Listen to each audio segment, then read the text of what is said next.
മിശിഹായിൽ സ്നേഹം നിറഞ്ഞ സഹോദരി സഹോദരന്മാരെ, ഇന്നത്തെ തിരുവചനം നമ്മളെ ഉദ്ബോധിപ്പിക്കുന്നത് വിധിക്കരുതെന്നാണ്.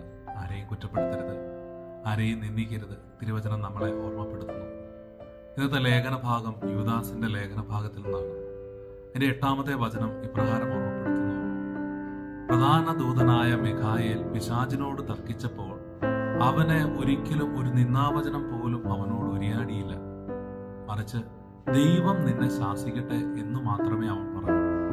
ദൈവം നിന്നെ ശാസിക്കട്ടെ എന്ന് മാത്രമേ പറഞ്ഞു.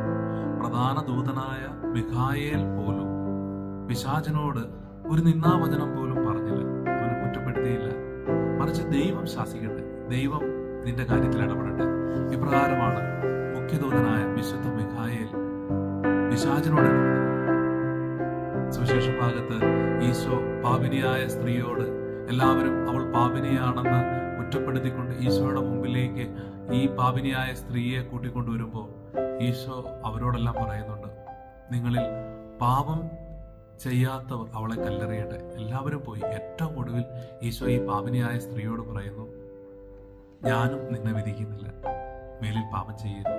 ഞാനും നിന്നെ വിധിക്കുന്നില്ല, ഈശോയും വിധിക്കുന്നില്ല. സുവിശേഷ ഭാഗത്ത് ഈശോ നമ്മളെ പഠിപ്പിക്കുവാൻ വേണ്ടി പറയുന്നു, ഞാനും നിന്നെ വിധിക്കുന്നില്ല. കർത്താവിന്റെ തിരുവചനം നമ്മളെ ഓർമ്മപ്പെടുത്തുന്നുണ്ട്. മത്തായിയുടെ സുവിശേഷം 7-ാം അധ്യായം 1 മുതലുള്ള തിരുവചനങ്ങൾ.